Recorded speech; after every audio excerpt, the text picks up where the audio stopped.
Today I am going to tell you about a representative phase diagram for a two-component system. So as I have told you earlier that a two-component system can be of various types, like a solid liquid equilibria, they can be liquid solid equilibria, they can be solid liquid and vapor equilibria. And moreover, here I would like to tell you one thing that we have studied earlier, the condensed system. So the two component system is actually a condensed system where we are taking the pressure phase as pressure variable as constant. And why we take only the pressure variable as constant when we study these solid liquid equilibria? The reason for these are two reasons for this. And one of the reason is that we are doing the study of these processes of when we are studying the solid liquid equilibria or the solid equilibria, we are heating the both the components to a temperature above their melting point. So what happens, we have only the solid and the liquid phases, and the vapor phase is almost absent. And when the vapor phase is almost absent, the effect of pressure on the system is very less. Moreover, when we are studying the process, we are studying it at the atmospheric pressure. That is also the reason why we take pressure variable as the constant instead of temperature and the composition. Temperature and the concentration of the composition are taken into consideration, but the pressure variable is kept as constant. So these type of two component systems, they can be of three types. I have told you earlier about it. One is the U technique, in which the two are miscible in each other. The two liquids are miscible in each other, and they form a U technique composition, which I will tell it about it when I will tell you the phase diagram. Then there is the one in which the solids are formed which have congruent melting point, and the ones in which the solids are formed in these equilibria which have incongruent melting point. So let's come to the construction of the phase diagram. Actually, the phase diagram is constructed by experimental determination of the freezing points of the mixtures, and that is actually the experimental part, but I will tell you the experimental part also. But here, for the sake of simplicity, for your understanding, I will tell you it in the simplest way, how in the simplest hypothetical way actually, how we can construct a phase diagram for a two component system in which that when they are in the liquid state, they are miscible in each other. So we will take the temperature and the concentration axis. We will take the temperature and the concentration or the composition, you can say, into consideration. So the diagram is actually like this. These are the two temperature axes, and these are the two temperature axes. So it appears like a box, and this is for the composition.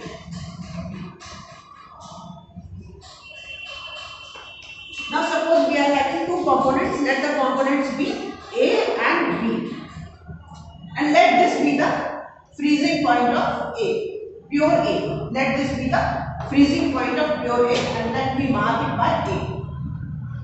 And let this be the freezing point of pure B. Now let's take first of all, let me tell you about the composition also. Here what we are having, here we are having 100% of A and 0% of B. Similarly, we will have over here 100% of B and 0% of A. From here you can infer that suppose here there will be 10% of B will be there, and here 90% of A will be here. Okay, and suppose this is 90, this will be 80% of A. Similarly, 20% along with 20% of B, the composition here will be this, and here it will be 70% of A, and this is 60% of A, and this is 50% of A. At this point, we are having 50% of A along with 50% of B. Means these are in equal proportion. This is only a hypothetical way. And similarly, 1, 2, 3, 4, 50, and here we will have it 90% of B along with 10% of A. 80, 70, and 60% of A. So this here we are having more of B and less of A, and here we will be having more of decreasing percentage of A and increasing percentage of B. So we will now see how we can construct the phase diagram for a two component system. Now let us take a vessel in which we will take suppose 90% of A is there and 10% of B is there.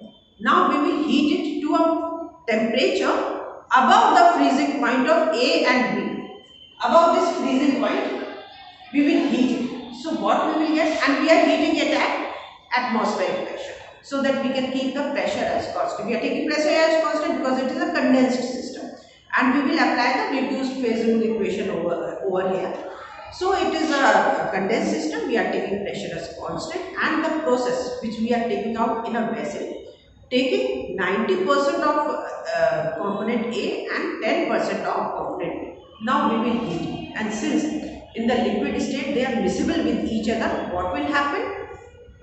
At a point they will melt and they will get miscible with each other. And what we will have? We will have a liquid melt which will have both A and B. It is having 90% of A and 10% of B. Now we will start cooling it.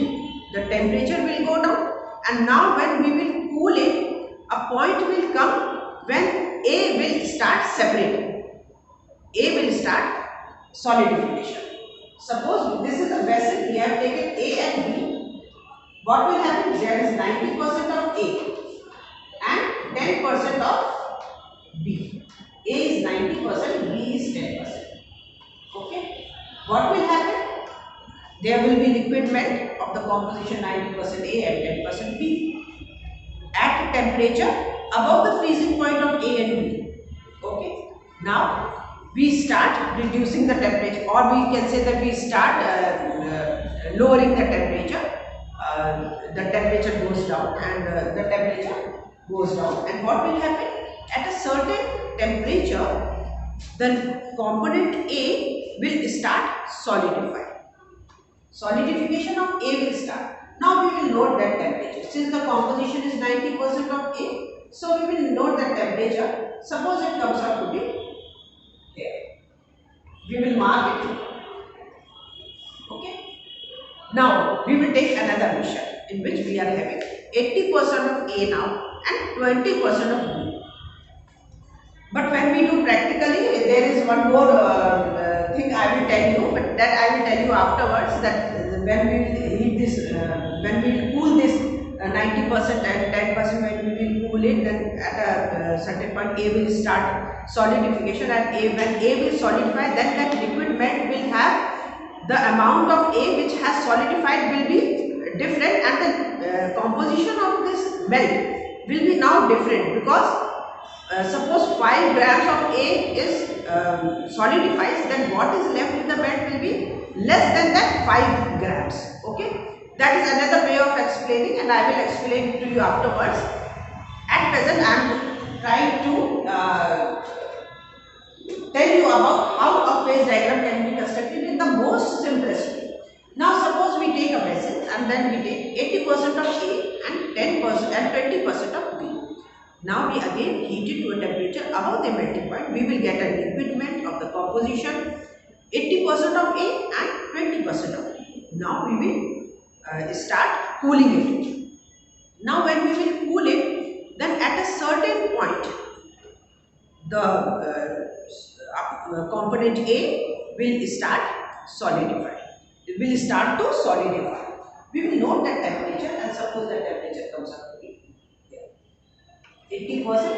Suppose it comes up to be this temperature. Similarly, we do repeat the process with 70% of A and 30% of B, and this is the composition with 70% of A, and suppose it comes out to be, now the temperature at which A freezes is this point. Let me mark it with small a, small b and small c. Okay.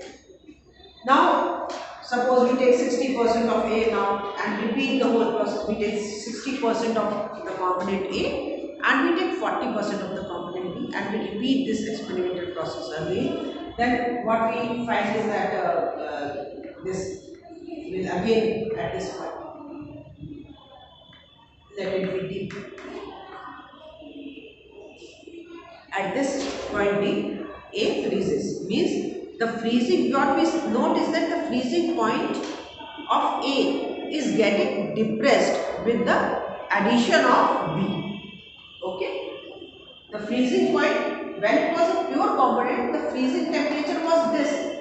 But when we are adding amounts of B to it, the freezing point is getting depressed, getting lowered.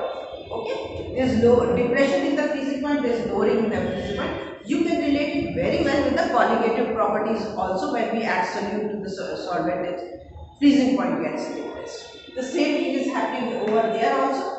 And suppose we take here 65% and suppose it comes at this point when we are taking 65% of A and 35% of B. What we note is that the solid A gets separate at some temperature, let it be E. Now when we add more of B to it, suppose here it was 65%, sorry, it was 55%. Now suppose it is 56%. When we take 56%, what we find that along with A, B also starts to solidify. Let this temperature be F.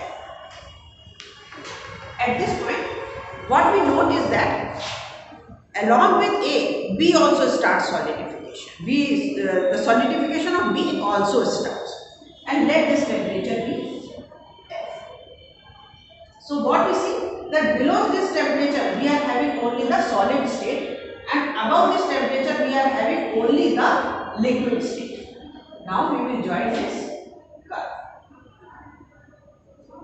Similarly, when we take the pure component B and repeat the same experiment, but now taking with 90% of B and 10% of A similar graph will be constructed, and we will see that at point F, means when the composition is this much, then we will see that here when we are adding more of B and less of A, at this point A will also separate along with B. At all these points, we will notice that at all these concentrations, at all these compositions of B, the freezing point of B is getting lower. Okay, along this curve BF, the freezing point is getting lower. Here, the freezing point of A is getting lower, and at a certain point, both the A and B will solidify together. So if we construct the phase diagram, it will come like this, and at this point both the solid phases and the liquid phase will coexist together in equilibrium. So if we construct this line from here to here, then we will find that this point at which we are having three phases in equilibrium, means there are two solid phases. Why there are two solid phases? Solid A pure and solid B, they both have solidified, and there are as many phases as many solids are present. So the two solid phases will make two different phases, and there is one liquid phase, and since the liquids are miscible, so they will form one phase. So this means there are three phases present at this point.